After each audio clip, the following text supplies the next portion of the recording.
You are rewarded in life not for what you think, not for what you read or consume, but for what you do. And like it or not, results matter much more than you think. And the only way to get results is to take action. Those who have a bias towards action, those who are action-oriented people, always outperform those who are not. They may not be the smartest person with the highest IQ. They may not be the most eloquent speaker or communicator, but they execute. They take action, they're consistent, they push, and they seem to operate twice as fast as anyone else. Now, assuming you do, and I'm sure you do, how do you become this type of person? How do you become this action-oriented person so that you can get done what you want to get done and achieve what you want to achieve in work and life? Well, that's what we're going to cover in this video. We're going to look at 10 fundamental principles and then 5 actionable tactics to develop this bias towards action, to become that action-oriented person. And quickly, before we dive into this video, if you are tired of procrastination, you're tired of not taking action, then make sure to check out Work Sprint. I've left a link in the description below. It's a 21-day live group challenge where you work on a project or goal of your choosing, and you have daily check-ins, accountability, a great community. Now, if you're not prepared for some discomfort, Work Sprint is not for you. It is quite intensive, pretty full on, but if you think it's a change that you need, then make sure to check it out. Now, let's dive into some fundamental mindset shifts or principles that you should adopt in order to become this action-oriented person. Starting with the first one, which is that you need to understand and you need to truly internalize that it is not okay to stay here. We have this ability to get stuck in these procrastination cycles, to get stuck in these overthinking cycles where we're not taking action. And we start to deceive ourselves. We downplay it. We tell ourselves, well, it's not too bad, I've got time. Or we tell ourselves that we will fix it later, but of course we don't. Or we just suppress it by filling our mind with other things, video games, Netflix, whatever else, so that we don't have to stop and think about the situation that we are in, because it's kind of depressing. But just because you pretend that the consequences of your lack of action aren't real, it doesn't mean that those consequences aren't real. They are, and they will catch up to you given enough time. So I'm going to give you some maybe contrarian advice here, which some people will disagree with me on, but I think that instead of avoiding this negative emotion, you should lean into it. You should embrace it.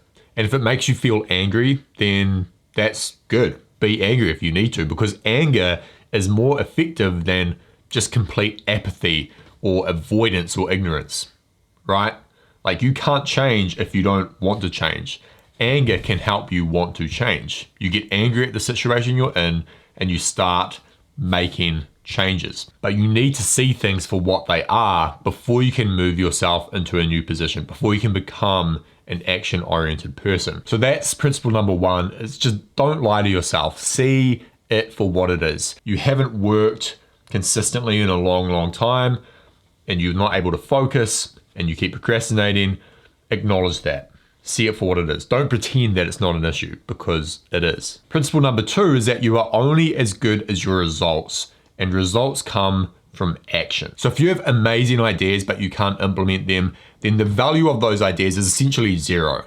Likewise, if you read 50 business books but you can't sit down and actually execute on what you've learned in those books, or you don't have a business yet, then it's just a massive waste of time. The truth is, what matters and what people respect you for the most part, is the results that you get. This doesn't just go for work, it goes for all domains in life. No one is impressed by the father who needs to fix some things in his life and be a better parent, who says that they're going to change but never does. They are impressed by the father who actually does change, whether they talk about the fact that they're going to change or not. No one is impressed by the person who says that they're going to lose weight. They are impressed by the person who does lose weight. Results are what matter at the end of the day, and the results that you want only come from action. With this said, there needs to be a better understanding of what I mean by results, because too much focus on results can just further discourage you and pull you back into these procrastination cycles, which is why you must follow the third principle, which is to focus on inputs, not uncontrollable outcomes. And for me, this has been a game changer. You see, one reason that people quit projects and quit goals and pursuits is because of unmet expectations. It's the artist who works for 100 hours on a song hoping that it will get 1 million streams on Spotify, but when they release it, it only gets a couple of hundred. It's the aspiring solopreneur who launches their first course or digital product only to get a few or zero sales. These unmet expectations can be extremely discouraging, especially if they're the metric by which you center all your action around. A better approach is to simply focus on inputs and detach yourself from any outcome. For the artist, it might just be to finish 6 songs in a year. That's the goal, that's the North Star. However many streams or plays or downloads it gets, that's a bonus. But the objective is to just finish those songs. For the aspiring solopreneur, it might be to publish, 1 piece of content per day and 2 products in a year. Anything else that comes after that, including the sales, including the money, is a bonus. Those are the uncontrollable outcomes, but what can be controlled is the input. An easier way to think about this is that the goal is the work. And there's a great quote, I can't remember who it's by, but it goes something like, "You're not entitled to the fruits of your work, you're entitled to the work itself." And once you start seeing the work as a reward in itself, it makes it much easier to do because you can control that. You can decide whether or not you want to put 3 hours in. You can't necessarily decide if you're going to get 1 million streams on your next song or you're going to make $100,000 from your product launch. One mental shift that you need to make with this, and it's kind of paradoxical, is that not focusing on these uncontrollable outcomes usually leads to better outcomes anyway, because you're more consistent. You tend not to quit as easily because you're less discouraged by these uncontrollable outcomes, and you avoid this feeling of hopelessness when your expectations are not met, right? So just focus on these inputs, focus on what you can control, and there's a pretty good chance that results and outcomes, good outcomes, will follow. Principle number 4 is that playing the small game is better than not playing the game at all. So I used to psych myself out by worrying whether the action that I was taking or the project or goal that I was working on was ambitious enough, was big enough. This intensified after I had achieved some success in business. I thought that the next thing I worked on had to be much bigger and better. And there's nothing wrong with ambition, but this is one of the reasons, or this is one of the things that caused me to end up in such a deep procrastination cycle a few years ago. Because every idea I had would go through this filter. And even if it was an ambitious idea and it passed the filter, it was just so overwhelming that I couldn't even start working on it. I'd kind of forgotten how to play that small game. And I was just thinking about the big game, but it was up in the clouds and I wasn't actually able to do any work towards it. There was just too much friction. So the mindset shift you have to make here is that yes, playing a big game is generally better than playing a small game. I think if you have ambition, you should follow it. But if you're in a pit of procrastination, you can't do any work, you're stuck in analysis paralysis, you keep spinning on that wheel, then playing a small game might just be the thing that you need to do. And it is much better to do that, to play the small game, than to stay where you are. The other thing to note here is that small games can lead to big games, and they often do. The project you start today doesn't need to stay at that size. It can grow much bigger and bigger and bigger, but the only way it does that is through consistent and constant iteration and improvement, and that takes consistent work. All this to say, you shouldn't psych yourself out by worrying about whether the action you're taking is big enough, right? Just take action, because momentum, which comes from action, momentum begets momentum, action begets action, and it's highly likely that as you start working on something, no matter how small, it will lead to something bigger. Right, principle number 5, you must be in the arena. Most things can only be discovered through action, not just theorizing and thinking. So let's say someone wants to get into Brazilian Jiu-Jitsu. Everybody would find it strange if that person spent 6 to 12 months, sitting at home, watching YouTube videos, reading books about it, without ever actually joining a gym and physically doing it. Theory helps, but only if there's a physical context for it, and it's not a replacement for actually doing the thing. But many of us engage in this type of behavior with work and business. We are the people spending 6 to 12 months reading books and watching YouTube videos without ever really doing the work. And while it's not exactly the same thing as jiu-jitsu, when you step back and look at it, it is kind of irrational and absurd. If you want to build a business, if you want to write a book, if you want to learn a skill, the important thing is that you put yourself in the arena, that you take action. That is what matters most of all. Principle number 6 is that taking action, cures the fear of what others think. So you want to put yourself in the arena, but it's uncomfortable, right? Because once you're in there, people can see you. People are watching you, or so you think. The truth is, far less people are watching you than you think or you fear. But it is extremely hard to be action-oriented when you care what others think.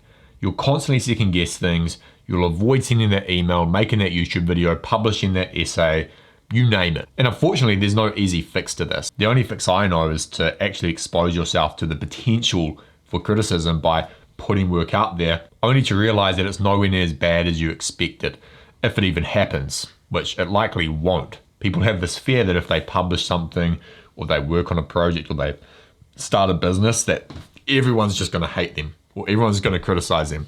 And sometimes it does happen. Sometimes a lot of people will criticize you for what you do, but usually it's nowhere near as bad as you think. And it's a lot better than not taking action on anything and being criticized for that. It's like, would you rather be, like, you're going to get criticized either way. Would you rather be criticized for doing stuff? Or would you rather be criticized for like procrastinating and never doing anything? There's only one of those that makes you money, makes you feel more satisfied, and kind of pushes you forward in life. So that's the one that I would pick personally. Principle number 7 is that the more preconditions you have, the more you will procrastinate.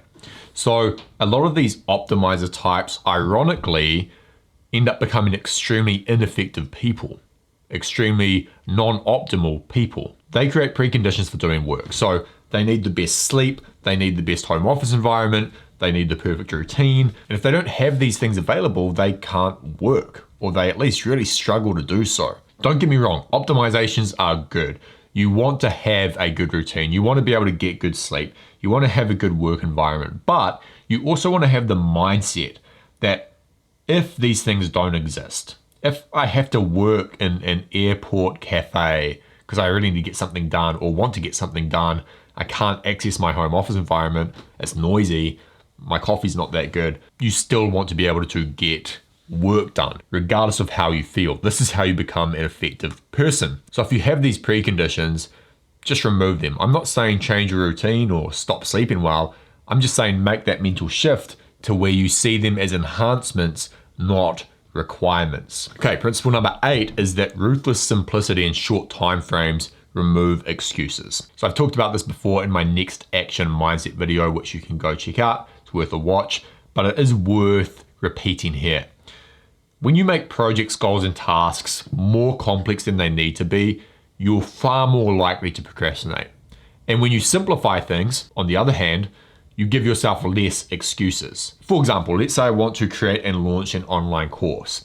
I expect that it will take me 6 months to make, and there's a lot of moving parts involved in that process. That's a long time frame. It's not simple, and I am going to find ways to avoid that work. I might say 6 months away, I can afford to take a day off here. And that day becomes a week. That week becomes a month. And before I know it, I haven't done any work. But if I said I'm going to create a pre-order page and have it live within the week, and if it gets 20 sales, then I'm going to build the course. And if it doesn't, I'm just going to refund everyone and find another thing to do. That shortens the time frame, it simplifies the work, and it kind of forces me to take action. So whatever you're doing, simplify it. Make it as simple as you can, and then shorten the time frame. Even if it's a big project, find a sub-project or a subtask inside that you can just simplify, shorten to the point where you don't have to think through it anymore. You just have to do the task and do the work that's in front of you. Principle number 8 is that consistency compounds. So just like investment returns compound, so does work output. If it feels like you're not making progress right now, remember that the rewards are often delayed. The work that you're doing today will set the foundation for amazing results down the line, assuming you stick with it and you're consistent. Most people never experience this hockey stick growth where most of the rewards come at the end because they always quit at this point before that curve spikes upward. When you're consistent and you work even when you're not seeing the results, you're setting up these conditions for compounding. Do not be discouraged. Trust the process. It will work out as long as you stick to it. And the final principle, number 10, is that practically everything good in life comes from taking action. Whether it's deciding to go on that date with someone, or sitting down to write for an hour instead of scrolling social media, deciding to sign up for that live cohort-based sprint that helps you be more productive over at worksprint.co, link in the description.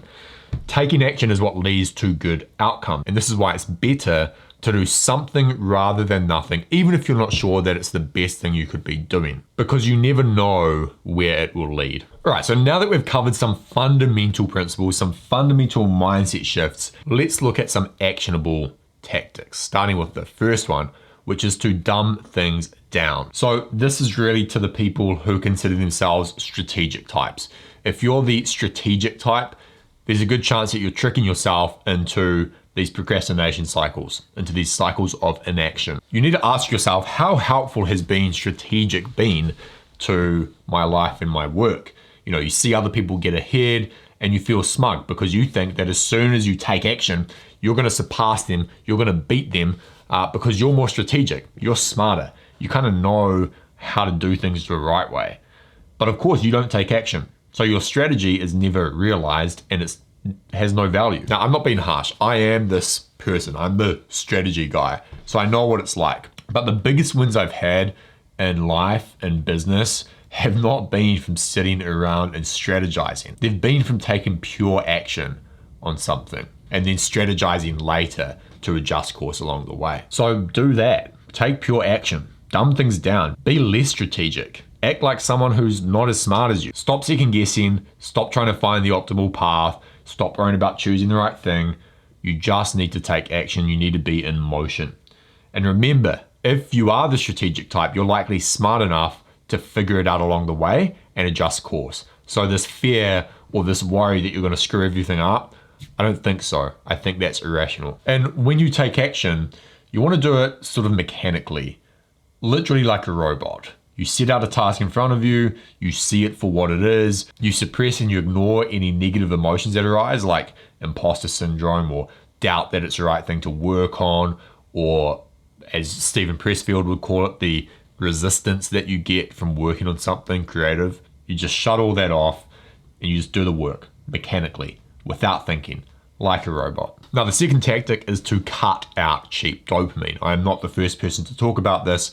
Andrew Huberman has done some great work on it, but a lot of people procrastinate because they get their satisfaction and they get their rewards from cheap dopamine sources instead of just getting it from the work. If you're scrolling Instagram on your phone, if you're looking at TikTok for, an hour plus per day, if you're eating junk food and you're constantly spiking your dopamine in these ways, then no wonder it is hard to sit down and work on something like writing or putting together a script for a video or building a product or building your business. These things they're nowhere near as engaging as social media or video games or junk food. They don't have the same effect, right? But they can make you feel satisfied if you cut out these other dopamine sources and sort of come back to this normal baseline. So as much as you can, cut or minimize these cheap dopamine sources so that you can feel the satisfaction from doing the work and create this positive reward cycle. Now, this is going to take some time. It's difficult to change this overnight. You're kind of rewiring your brain. It's habitual change that you must focus on every day. And this leads me to the third tactic, which is to start work as soon as you can in the morning. So if you want to force this habitual change and you want to cut out cheap dopamine, one way to do so is to make sure that you get your work done first during the day, or at least a work session of 60 to 90 minutes. And you do this before you give yourself a chance to engage in these cheap sources of dopamine. So my productivity, my results, my output skyrocketed when I simplified my morning routine so that I get 90 minutes of work done practically first thing in the morning. I used to have a complicated morning routine. I'd do a bunch of stuff, I'd read for an hour, I ended up looking at social media. Now I just work. And I got this idea from Alex Hormozy. I just wake up, I go to the bathroom, I make a coffee, and I write for 90 minutes before I do anything else. That's my morning routine, and it's not for everyone. I know some people like to exercise, some people like to go for a walk, and that might work for you. But if you are delaying work for as long as possible, then it might be a problem and you might want to try this. So try getting that first work block done first thing in the morning, and then you can do your other morning routine stuff afterwards. One other thing you'll notice from adopting this habit is that it builds this momentum which you can carry throughout the day with you. Like if I get my 90 minutes of work done in the morning, if I get my 90 minutes of writing in, I feel accomplished. I don't feel accomplished in a way where I'm like, I'm just going to take the rest of the day off, but I feel this like win first thing in the morning. And that energy that is created from that win just carries throughout the day, and I'm just far more productive and I just feel a lot better. Like I feel like I've achieved something. My day has counted for something. Tactic number 4 is to always define and execute on the next action. Now you want to be in that next action frame of thinking. Make sure to check out the next action mindset video if you haven't seen it yet, because I explain this in more detail. You want to always have the next action defined and ready to work on. So if you're trying to write a book, the next action might be to simply write another 2,000 words during your writing session tomorrow. Or it might be to outline the next chapter. If you're trying to build a business, the next action might be to call the 10 potential customers that you've got on your list. The next action is not going to be to sit and procrastinate or to deliberate or think more. It's to take action on something. And you likely already know what it is that you need to do. It's usually obvious. You just need to do it. You need to define it clearly. You need to simplify it, and you need to execute on it. Now, the 5th and final one, and this is one I haven't heard many people talk about, but I think it's pretty powerful if you can do it. Not everyone can do it that easily. It is to engage in positive self-deception. So either way, we'll engage in self-deception. We will tell ourselves that our procrastination cycles are, not a problem, that our chronic overthinking and analysis paralysis will somehow fix itself. We're going to engage in self-deception in some way. Why don't we just trick ourselves into making it positive? So for example, instead of thinking that deep work, that focusing or that taking focused action towards a goal or a project is hard, what happens if we just reframe that as easy? What if you convince yourself that writing for 2 hours every morning was not hard, but in fact easy? What if you convince yourself that going to the gym was actually easy? Like all you need to do is just drive to the gym, walk to the gym, and just start working out. Like it's not complicated, it's not difficult, it's just easy. Act as if it's all easy and then do it. Because often we trick ourselves into thinking things are harder than they actually are, or we perceive something to be more difficult and more complex than it actually is.